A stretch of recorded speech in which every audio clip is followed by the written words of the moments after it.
अनन्या की अभी नई नई शादी हुई थी। शादी के बाद अनन्या जब अपने ससुराल में आती है तो वो देखती है कि उसकी जिठानी थोड़ी सख्त मिजाज की है। वो ना किसी से ज़्यादा बात करती है, ना ही किसी से हंसी मजाक। अनन्या की जिठानी आरती सिर्फ अपने काम से मतलब रखती। ऐसे ही एक दिन आरती आलू के पराठे बना रही थी।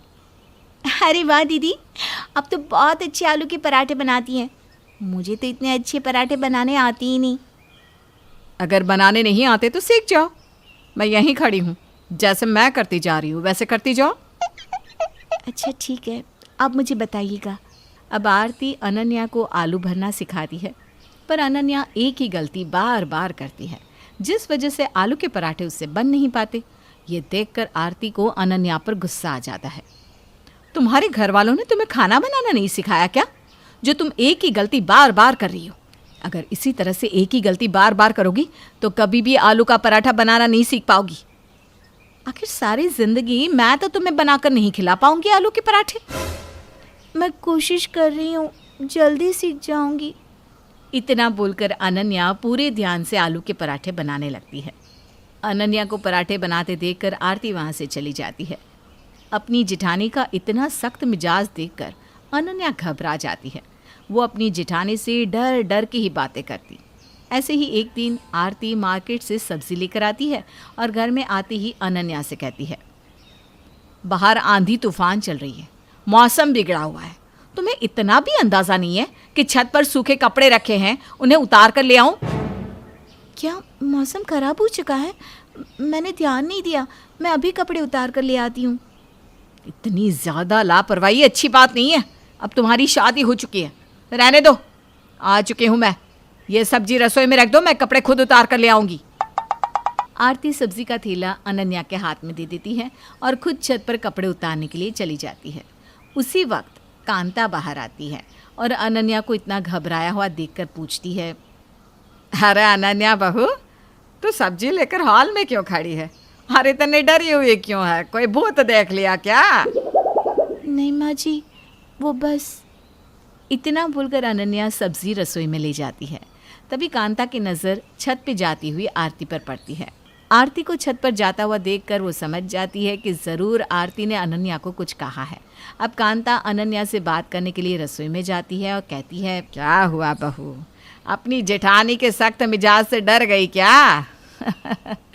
बड़ी बहू बस ऊपर से सख्त है, अंदर से बिल्कुल नरम है। जैसे नारियल होता है ना, ऊपर से सख्त अंदर से नरम। इसलिए तू उससे डर मत, वो बस ऐसी ही है। शायद आप बिल्कुल ठीक कह रही हैं माँ जी। मैं बेकार ही जेठानी जी से डर रही थी। वैसे शाम होने को है, मैं खाना बनाने की तैयारी कर देती हूँ। कांता के समझाने पर अनन्या का डर अपनी जेठानी के लिए थोड़ा कम हो जाता है। पर कुछ भी काम करने से पहले अनन्या डरती कहीं उससे गलती ना हो जाए और उसकी जेठानी उस पर बरस ना पड़े, इसलिए वो कोई काम ही नहीं करती। और जब सारे कपड़े उतार कर आरती आती है तो अनन्या अपनी जेठानी के हाथ से सारे सूखे कपड़े ले लेती है।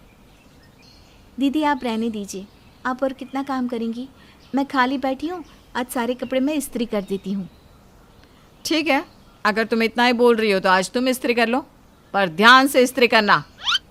इतना बोलकर आरती हॉल में बैठकर टीवी देखने लगती है और अनन्या कपड़े प्रेस करने लगती है। अपनी जेठानी को आराम से टीवी देखते हुए देखकर अनन्या मन ही मन खुद से कहती है, सही कह रही थी माँ जी, ये बस दिखती सख्त मिजाज की है पर है नहीं। पर माँ जी ने एक चीज़ गलत कह दी, ये अंदर से नर्म तो नहीं है, बिल्कुल लल्लू है, लल्लू। अनन्या भूल जाती है कि वो कपड़े प्रेस कर रही है और एक टक अपनी जेठानी को देखकर उसके बारे में मन ही मन बातें करने लगती है। और इसी बीच अनन्या से आरती की महंगी साड़ी जल जाती है। ये जलने की बदबू कहाँ से आ रही है? कहीं ये मुझसे जल तो नहीं रही, क्योंकि मैं कभी भी घर के काम करने से पीछे नहीं हटती। ये जलने की बदबू? अनन्या तुम्हारा, अरे अनन्या तुम्हारा ध्यान किधर है? तुमने मेरी इतनी महंगी साड़ी जला दी। इतना बोलकर आरती जल्दी से जाती है और प्रेस खड़ा करके अपनी साड़ी को हाथ में लेकर अनन्या को उसकी गलती के लिए डांटने लगती है। तुम छोटी बच्ची हो क्या? हमेशा कोई ना कोई गलती करती रहती हो। आखिर तुम्हारा ध्यान किधर था? इस तरह से कपड़े प्रेस किए जाते हैं क्या? हे भगवान, मुझसे इस चुड़ैल की साड़ी ही क्यों जली? किसी और के कपड़े जल जाते। दीदी माफ़ कर दो, गलती हो गई। अनन्या अपनी जेठानी की बातें सुनकर डर जाती है और घबराहट में गर्म प्रेस पर हाथ रख देती है, जिस वजह से उसका हाथ भी जल जाता है। ये देखकर आरती को अपने कहे शब्दों पर अफसोस होता है और वो अपनी साड़ी को छोड़कर अनन्या का हाथ पकड़ लेती है। तुम ना सच में पागल हो, तुम्हारी शादी हो गई है, तुम अब इस घर की बहू हो, फिर भी बच्चों की तरह हरकतें करती हो। मेरी साड़ी जला दी और अब अपना हाथ, कितना दर्द हो रहा होगा। चुपचाप मेरे साथ किचन में चलो। आरती अनन्या को अपने साथ किचन में ले जाती है और ठंडे पानी में उसका हाथ बहुत देर तक रखती है ताकि उसकी जलन कम हो। अपनी जेठानी का ये प्यार देखकर अनन्या की सारी गलतफहमी दूर हो जाती है। वहीं दूसरी ओर आरती जल्दी से जले हुए हाथ पर लगाने के लिए दवाई लाती है और अपने हाथों से अनन्या के जख्मों पर दवाई लगाती है। तुम इस घर की बहू हो, थोड़ी सावधानी से काम किया करो ना। देखो कितना हाथ जल गया।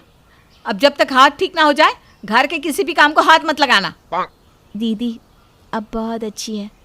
आप ऊपर से जितनी सख्त है अंदर से उतनी ही नर्म। मुझे माफ़ कर दीजिए, मैंने आपकी इतनी महंगी साड़ी जला दी। मेरे सामने भोले बनने का नाटक मत करो। मुझे इस तरह के नौटंकी वाले लोग बिल्कुल पसंद नहीं। जितना बोला है उतना करो और अपना ख्याल रखो। जाओ जाकर अपने कमरे में आराम करो।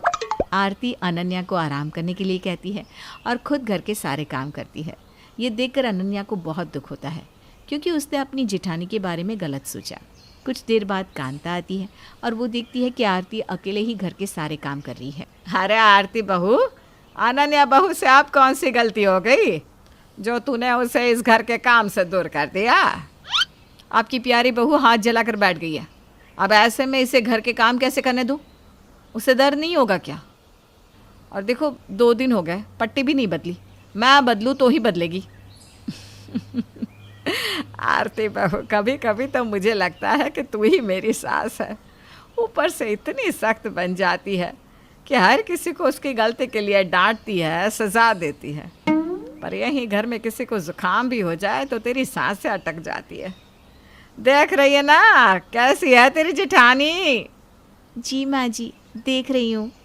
इतना बोलकर अनन्या और कांता आरती के ऊपर हंसने लगते हैं। ये देखकर पहली बार आरती भी अनन्या के सामने हंस पड़ती है।